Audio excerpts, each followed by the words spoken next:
नमस्कार मित्रों, राधे राधे। स्वागत है आपका मेरे चैनल पर। और आज मैं आपको गुरु दीक्षा से संबंधित सारे प्रश्न और अप्सरा साधना किस प्रकार से करनी होती है, उससे पहले और बाद की सारी जानकारी आपको प्रदान करूंगा। तो आप मेरे साथ बने रहें। और अगर आपका कोई प्रश्न है या आपको अप्सरा साधना करनी है या आपको गुरु दीक्षा लेनी है तो आप मुझे मैसेज कर सकते हैं। सारी जानकारी डिस्क्रिप्शन बॉक्स में दी गई है। तो सबसे पहले जब आप साधना शुरू करेंगे तो आप अच्छी तरह से नहा लें। नहाने के बाद में स्वच्छ कपड़े पहन लें और एकदम धुले हुए होने चाहिए। अगर धोती कुर्ता होगा तो बहुत ही अच्छी बात है। फिर आपने क्या करना है, अगर आपके आसपास कहीं इत्र उपलब्ध है तो आपको अपने वस्त्रों पर इत्र छिड़क लेना है और थोड़ा सा अपने कानों पर भी इत्र को लगा लेना है। ठीक है। साधना आप ऐसे कमरे में करिएगा जहाँ पर किसी दूसरे व्यक्ति का आना मतलब मना हो या कोई भी व्यक्ति आपका ध्यान ना भटकाए। क्योंकि अगर आपका साधना में ध्यान भटकता है तो आपकी साधना पूरी होने में दिक्कत हो सकती है। वैसे साधना में माला की किसी भी प्रकार से ज़रूरत नहीं है। आप मन में अगर अजप्पा जाप करते हैं तो वो बहुत ही ज़्यादा उपयोगी होता है। अजप्पा जाप मन ही मन में किया जाता है, इसमें आपके होंठ भी नहीं हिलते और ये बहुत ही किफ़ायती होता है।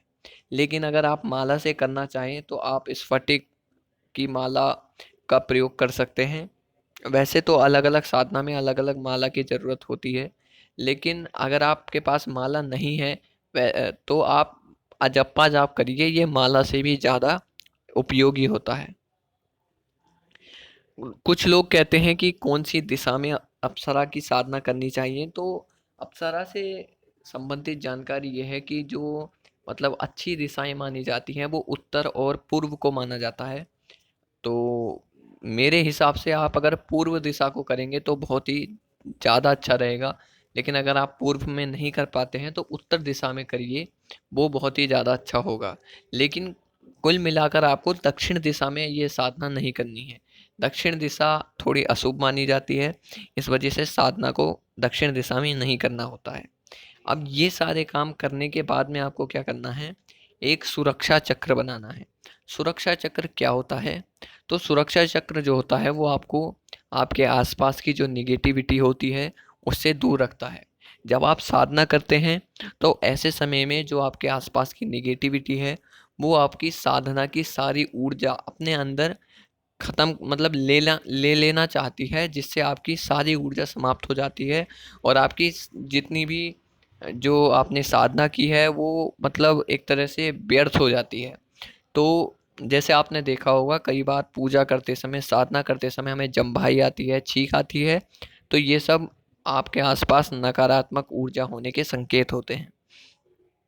ऐसे में सुरक्षा चक्र जो होता है वो आपको इन नकारात्मक चीज़ों से दूर रखने में मदद करता है। तो आपको सुरक्षा चक्र बनाना है।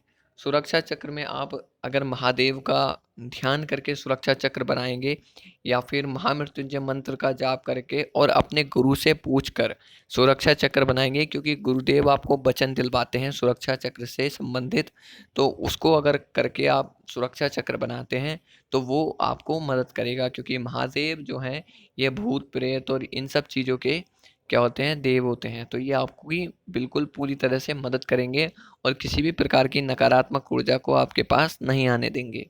सुरक्षा चक्र बनाने के बाद में आपको चावल चढ़ाने होते हैं।